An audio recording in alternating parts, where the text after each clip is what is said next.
এই গরমে আম নিয়ে যেন আহ্লাদিরা শেষ নেই। হাইফ্রম দত্ত যে আজকের ভিডিওতে তোমাদের জন্য নিয়ে এলাম আমের আর একটা নতুন রেসিপি, আম সন্দেশ।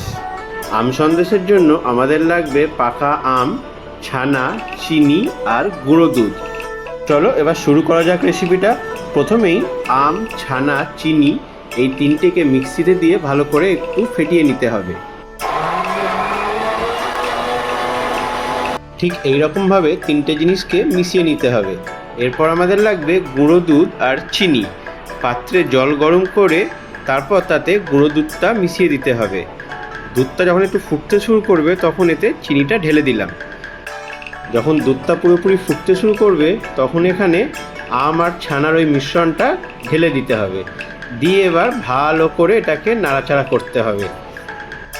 এই নাড়াচাড়াটাই একটু ধৈর্যের কাজ, কারণ এই জিনিসটা পুরোপুরি শুকনো হয়ে যতক্ষণ না দানা দানা হচ্ছে ততক্ষণ এটাকে নাড়তে হবে। তো চলো এটা তৈরি হতে থাকুক, ততক্ষণ তোমরা সাবস্ক্রাইব করে নাও আমাদের চ্যানেল হাইফ্রম দত্তজে। কোথায় সাবস্ক্রাইব করবে? আমরা এখন আছি ইনস্টা, ফেসবুক, হোয়াটসঅ্যাপ আর ইউটিউবে।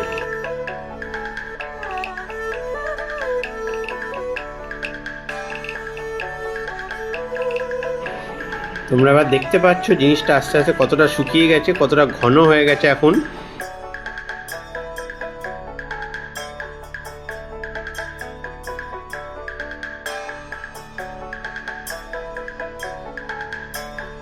এবার এটা মোটামুটি রেডি হয়ে গেছে। এবার আমরা এটাকে কড়া থেকে তুলে একটা থালায় ছড়িয়ে একটু ঠান্ডা করতে দেব। এটা ঠান্ডা হয়ে গেলে এটাকে হাতে নিয়ে ছোট ছোট গোল গোল শেপে করে নিতে হবে।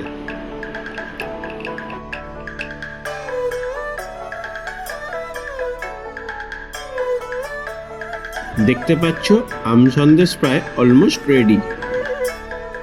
লাস্ট যে কাজটা বাকি রইল, এবার একটা থালায় একটু গুঁড়ো দুধ নিয়ে এই সন্দেশটাকে জাস্ট একটু গুঁড়ো দুধে মাখিয়ে নিতে হবে। গুঁড়ো দুধ দেওয়ার কারণটা হচ্ছে গুঁড়ো দুধের একটা লেয়ার থাকলে সন্দেশটা টাইট হবে।